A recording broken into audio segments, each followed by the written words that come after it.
Hello, everybody, and welcome to another My Music Now. I'm very excited about this one. I'm going to be speaking to my special guest, Bonzie, in a minute. But first, because you've asked for it more than once, we're going to give you the Analogue Trash video. Here it comes.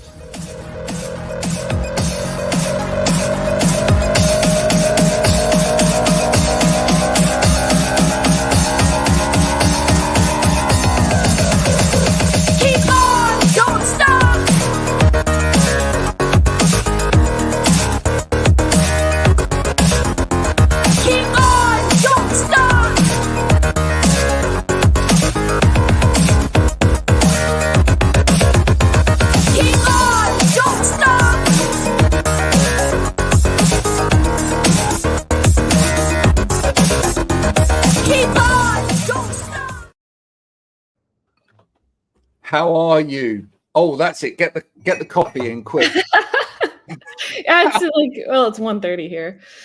That was awesome, by the way, that intro. I'm pumped. Isn't it lovely? Okay, yeah. Well, that's from the wonderful people at Analogue Trash. They have an independent record label which is doing its best to promote independent music over here. And that's something, actually, let's start there, because that is something that's very dear to your heart, isn't it? Independent released music. Yeah, that's my whole, like, everything that I do is 100% independent. I own everything. I have my label, Beavine Records. And yeah, it's been very important for me to stay independent and release music independently, and has allowed me to kind of do whatever I want, which has been fun, as it should be, as music, you know, as art should. Has there ever been a time when you've ever felt, if you're being honest, has there ever been a time when you felt, oh, wish I didn't have to do all of this on my own? And are there aspects of not necessarily the music making, but the whole kind of business that you think, oh, this is totally, all the time, really? I mean, you know, I have friends and, like, you know, my brother and people that pitch in and, you know, like are willing to help, but I do majority of everything myself. And it's a lot of work. Like there's a lot of aspects of, I mean, for me, like the music is like, it's work, of course, but it's so much fun that you forget that you're making effort, you know? So I think the business, you know, side of things, the organization of like merch and, you know, the management of stuff, it takes time, and it's difficult, but like I think there are a lot of things that are difficult. So like, I mean, just like life stuff is difficult. So I think I mean, I think there are also difficulties with working with labels that sometimes, you know, just hearing other people's experiences. Of course, like there are positive experiences too, but so, you know, everything is pros and cons. I'm really happy to be independent because I am capable of it, and you know, it's well, one of the things I really love about what you do, which is, and I think helps you stay truly independent as well, is that you seem to relish the creative element of the other bits outside of the music. Yes, yeah, I love like video making. I love, you know, the imagery of things. I think also coming from like, I'm a self-taught musician. Like I started playing when I was 10 years old, and I just taught myself because I love music, but I also love all different kinds of art. And I think, you know, coming at it from like a 360 angle of like, I grew up loving music videos and like album covers and album artwork, and just it as an experience. I think that's my, like, always my priority, is to create an experience.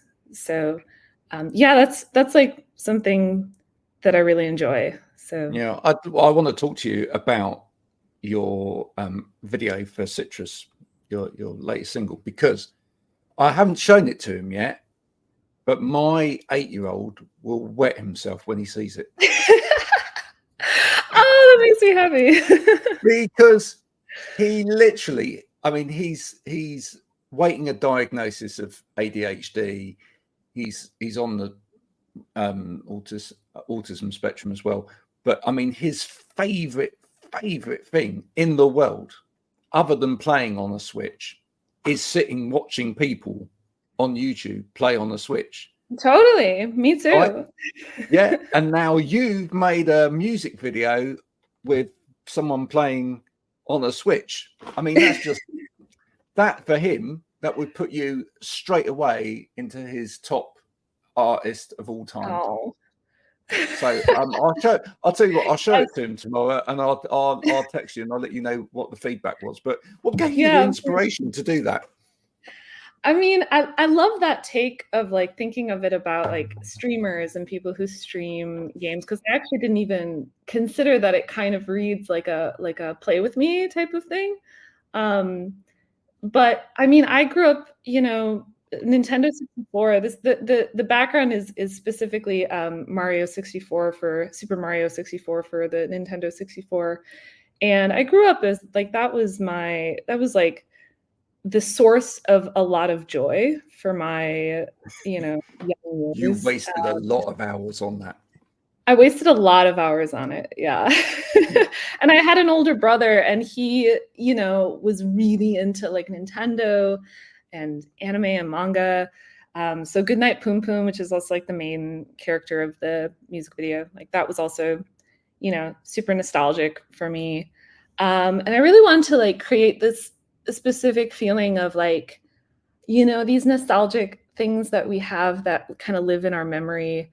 And they take different forms in our memory that are influenced by whatever else was going on. But like Nintendo 64, like specifically Mario 64 is such a universal for my generation, like nostalgic, recognizable thing. And I think there are a lot of emotions that are inherently like connected to just even seeing those colors. It's the colors, the shapes, the way it kind of feels is very like has a lot of memory in it. So yeah, and it's quite a nice kind of it's quite a nice metaphor almost for your music as well, because you have played with different styles from the start to now, but there's elements that have remained, but you're kind of developing on every time, which is a bit like what games do, isn't it? The platform.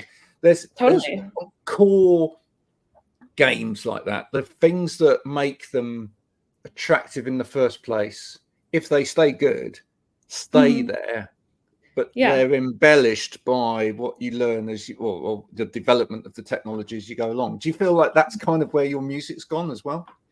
That's a really cool metaphor. I hope that I am a franchise that continues to value quality and quality control, and not like, I don't know what happens to certain franchises where they kind of go off. But I feel like Mario's really done that really well. They've adapted. They've made a lot of really good games. Like the original, like when Switch came out, that Mario game was super good. I love that metaphor. I mean, I would love to be like, I would love to be Mario. I wish I was, honestly. Yeah, but not necessarily the certain actor that played Mario in the Mario movies, because that did get a lot of flack, didn't it? Really, the voice actor. Who was it? Chris Pratt. Oh, Chris Pratt. Oh, okay. I still haven't seen that movie, but have you not? I haven't. I saw the press release that Nintendo did of it, which I thought was kind of hilarious. But I have not seen the movie. I guess it did very well. I think it did. I did go and see it. Are you actually, because of the imagery side of your music as well, are you quite a big film buff as well? Do you like to go to the cinema? Do you look? Yeah? I love movies. I love film. I would say that's like a very big influence for a lot of my music. I think a really well-made, well-written movie kind of reads like a song. There's sort of this sort of rhythm, and this sort of like, it takes you on this journey, and there's this, the story and the ending. And yeah, I mean, movies are just incredible, and the amount of work that movies take, I always think about that. Like, that's so much. It's just mad, so isn't many. it? It's many more times what it takes to make a record, and making a record is, can be very involved. So Yeah. I And then love my them. son went and did film at Cheltenham, which is just above Bristol. And we'll talk about that in a minute, because I know you love the West Country of England, which is brilliant. But yeah, I mean, you see, like, he'd come home after a term of doing a film, and he'd produce like 3 minutes, and you think, well, it's 3 minutes. I mean, it's taken you all term, but it takes that long to produce this. Yeah, If you're going to do totally. it right, it's unbelievable the amount of time that it takes. It's What huge commitment, and yeah, so I have so much respect for directors and movie people. tell me a little bit, because we were talking about it just before you came on. Tell me a bit about your love for the UK. What is it here that's so special to you? And you mentioned one of my favorite ever bands, Portishead, which are from just up the road. So Yeah. Well, I in 2017 I released a record called Zone on 9, and part of that record I recorded in London and Bristol, and I worked with Ali Chant and Adrian Utley of Portishead, like partially in London, and then a lot of like overdubs and stuff in Bristol, and I loved it so much. I had such a good experience, and like the people were, everyone everywhere was like so polite and nice, and I love tea, and so the tea culture, being able to have tea everywhere, and like, tea and biscuits, oh my gosh, it was so comfortable. Like, does it I make you really, feel posh? I did Does feel it make posh. Yeah. Did wonder, because it's just not done, is it, in the States, tea in the same way? But it's Not like, in that way, no. Yeah, and I also feel that way in Japan, like the tea culture, like you can get green tea wherever you go, and it's really high quality. Like, that's how I felt in England as well, and I really liked that. And I love like British hip hop too, like the drill scene that's happening right now, I think is really, really great, like very creative, and like um yeah, so I yeah, had a great time in England. there's definitely been a lot of scenes that have come out of sort of Bristol area, which have kind of mirrored, but not been quite the same as London. And there's quite a lot of synergy between the two. But definitely Bristol's got its own flavour of things, maybe slightly Yes. darker in some ways, actually, Yes. which I like. But we had people like Ronnie Size as well, with like drum and bass and all of the start of that kind of in Mhm. Bristol as well. It just feels like there was an album at one point which actually was there to help the homeless. It was done with a number of collaborators to help the homeless people in and around Bristol back in the 90s, and it was called Up from the Streets. And I just felt that kind of title kind of spoke about Bristol anyway. Everything feels like musically that it's coming up from the streets. Do you get that kind of vibe? Totally. Yeah. It's like a little, I don't know if industrial is the right word. I mean, I'm from Chicago, and Chicago music is similarly has that, like, it sounds like the city. It sounds like the way the city looks, if that makes sense. And I feel like Bristol, there's a scene there from what I picked up, from what I heard from Adrian It's like a and mini Allie. Boston.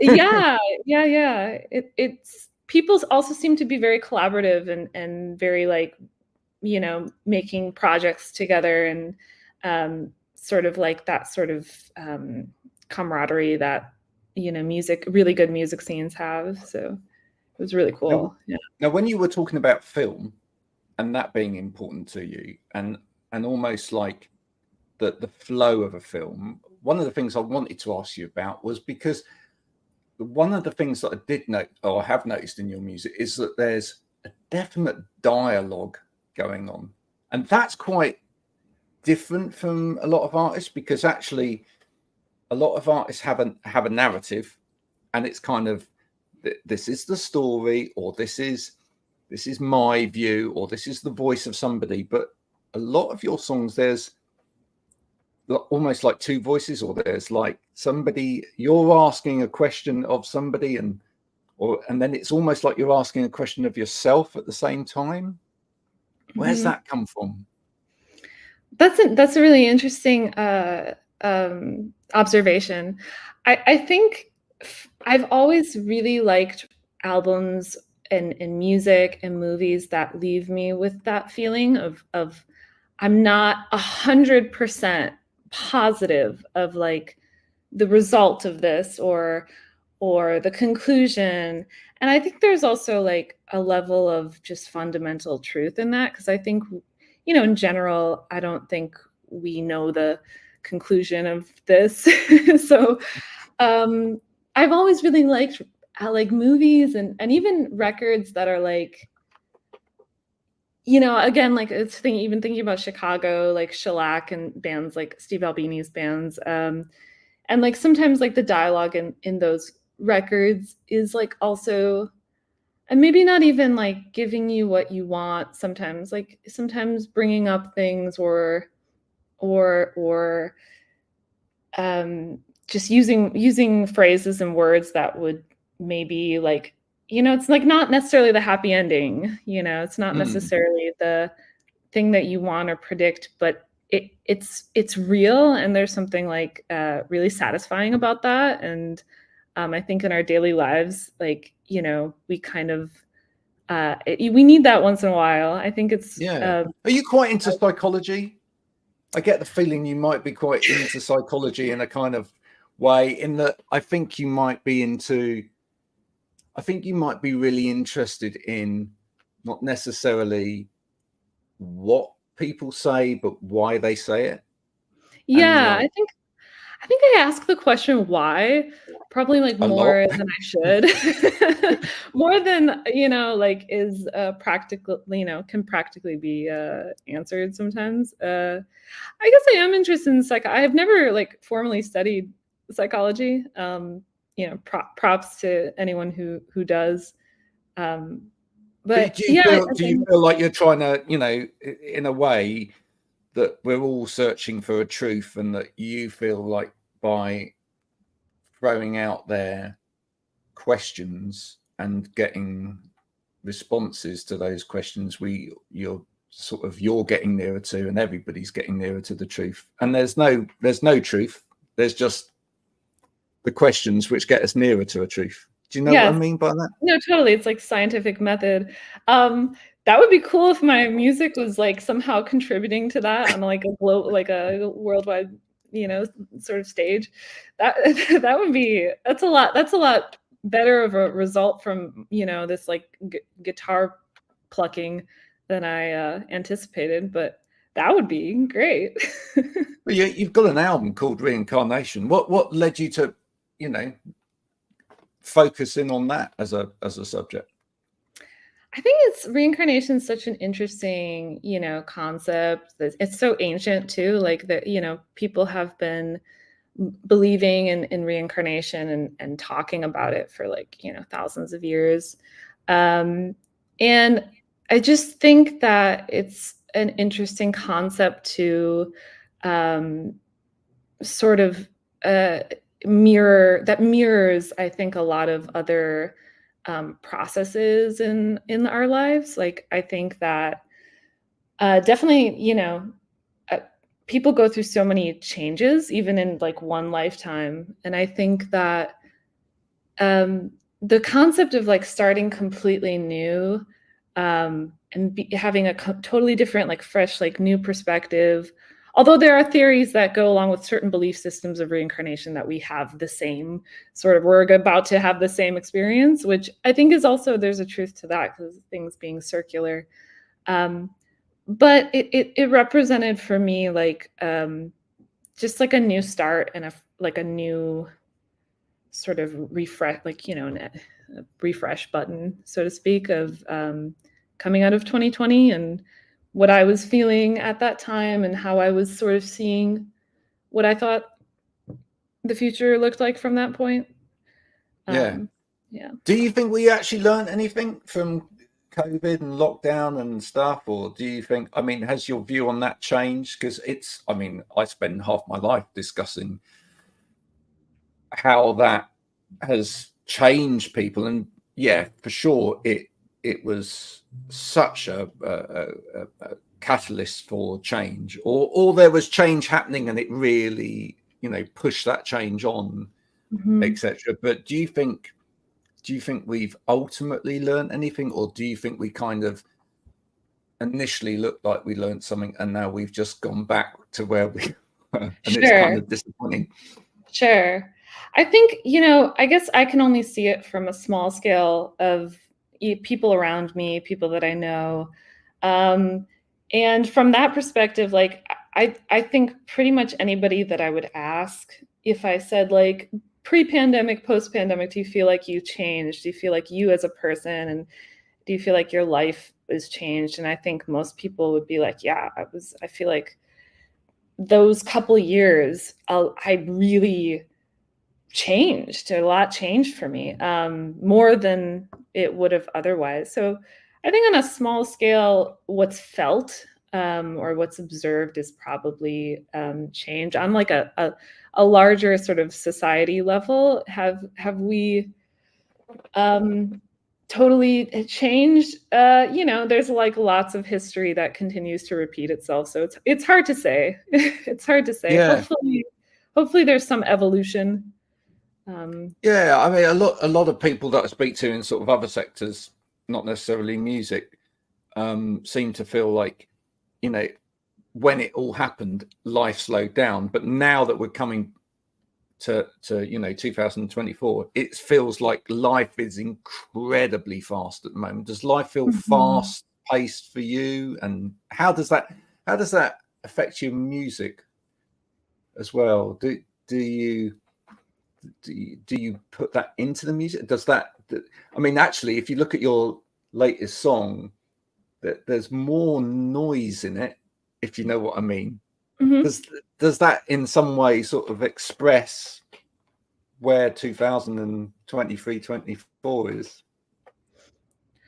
Definitely. I think even without, I think I that's one thing that I might not have control over, is like, I think because I write everything and I don't have co-writers, so everything that I do is like straight whatever is coming through me. And so I think whatever the current environment and like the current state of what I feel, it kind of just automatically goes to whatever is coming out. So, that being like the newest thing that I've made, I definitely think it's almost like an attempt to like slow things down, possibly. I do think things feel fast. I'm not sure if that's like perceived fastness, because of how slow it got. I think you actually invented a word there. That was good. Yeah, I mean, I don't know if it's just like being perceived that way, or it actually is faster. But it definitely, yeah, I think for sure this year has felt very fast for me. And I started it almost immediately in Japan for a little while, which, coming back from Japan and doing that like time shift was also an experience in time. Yeah, a new year is quite important to you. Do you are you the kind of person that actually thinks like, this is actually a very important moment when we shift from one year to the other? I am. I find that quite, as a creative, I find that shift quite interesting. There's a sadness that goes with it as well, but there's there's this opportunity, I suppose, to really shift into something completely different. Yeah, I totally feel that. I'm always somebody that on New Year's Eve, when everyone's like having fun and like going crazy, at that moment that the year changes, it's such a surreal feeling. And I don't know if that's just like the understanding that time is moving and the real, like you get so close to that feeling of like, um, of the relationship you have with time. I think that it gets really concentrated at that moment that it turns midnight. And I do think year like a new year, and the way that I guess just even the way I recall my own life, I think about it in terms of what was happening this year, what was happening this year. So it is a marker for your memory, but it's also um, it is an opportunity to kind of reevaluate because we don't slow down, to our other conversation. Like we just kind of keep going. So it's a moment you can reflect, and um, I think that's really important. Well, then, look, a fun question which kind of throws in the change of years and the reincarnation bit. Then, so you can pick a sort of year or a time period and a person. You're going back, and you're gonna be that person, and they then reincarnate into you. Who is it? See, but I have to think that they had a really nice life, right? Because there are really talented people from the past that I love that have had a really tough go, seemingly. So, I would have to be choosing to go through that. Um, True. Maybe it's the price you pay. Um, I'm such a huge Judy Sill fan. I love Judy Sill's records. She's a singer-songwriter from the 70s, and she's been such a huge influence to me, and her music has like been with me at so many times where it's just been so um precious to me to have those records, and I feel very like grateful to her for making, the songs that she made and for doing it. Um if I became her and she became me, I mean, I would love for her to become me because I think, Wow. we're gonna make some great music together. I don't know if that's how it works, but No, that's quite cool, isn't it? Yeah, you're thinking like you latch on together, and well, I suppose that's kind of what happens in reincarnation, right? So I you kind suppose of take, yeah, exactly. So you take a little bit of her, you bind together. Oh, that's great. I I look really just forward want to to like that collab album. with her. Exactly. So I look forward to that album in a kind of spiritual happening coming together in 2025, maybe. Me Or too. there you go. You know, your management are sitting there going, what? How are we making that happen? But just don't worry. Just don't worry. It will happen. It just Don't worry about it. you know, yeah. It will just appear from somewhere. Now, listen. You're known for how you perform live as well. What does live performance mean to you? It's really like I love live performances that aren't too like perfect. Like I Cool. really love like the old, like Built to Spill shows, or like just watching on YouTube, or like Conor Oberst Bright Eyes like performances. So because that was like so valuable to me as like a kid watching those performances where it's like not perfect, but there's like such a connection. I think like the most priority to me when I'm like playing live is that it's a connection and there's a good vibe, and we're just gonna have, you know, we're gonna have a moment, the audience and me, and we're gonna like enjoy that time. So it's really like the connection aspect of it, I think, is what I always liked going to shows. Like I Yeah. love it when, somebody as an audience member, I love it when someone is like just not trying to like pretend to be perfect, or like, you mess up and you're like, "Oh, let me like restart that," or like I love those moments as an audience member. So I try to There's a like there's a little Bowie clip, a remastered clip going around on the interweb at the moment, of when he talks about what artists need to learn is to not play to the gallery. Have you seen that? going around? No, but I like that. Yeah. So do you think, what do you feel he means by that? Because I think that ultimately it's really about, when you play live, you sitting in the song, and the connection with the audience comes from you sitting inside the song, not from you trying to do this song to the audience, so that because you need to kind of not be aware too much of the performance as such. Do you kind of get that? Yeah, totally. I mean, there's no way you can have like an emotional connection with your song if you are thinking about other people having an emotional connection with your song. Like, it's very hard to do that, I think.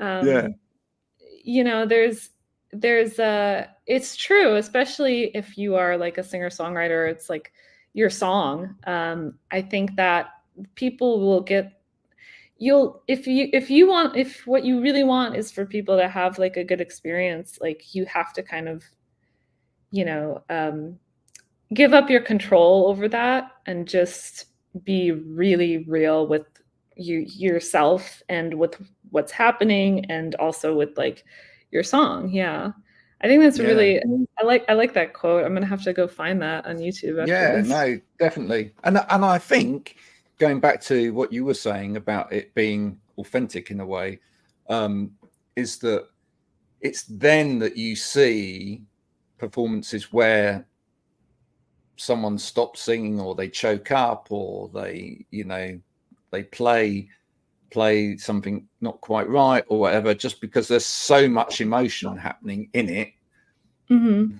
that, and those are the performances you completely remember, because you're carried away as a voyeur of that. You're carried away by the absolute emotion that was put into that performance, as opposed to, because it's real emotion that's going through that, as opposed to, you know, what you would see if you went to see a pantomime, you know. And that, unfortunately, that's what some performances are, a bit of a pantomime, which Totally aren't quite so good. Listen, we could talk all day, but we haven't got time for that. So I'm so thankful for you giving up some time today to come and speak to me. Maybe we'll talk again in the future, because it's been an absolute delight. I would love that. Thank you so much for having me, Graham. I appreciate it. No, it's been an absolute pleasure. Now, listen, folks, if you've not heard any of the music of Bonzie, where have you been? All right. What planet have you been going on? What we will do is we will take your latest song, and we will put it on the My Music podcast playlist as a little way of people getting in there, just if they're lazy.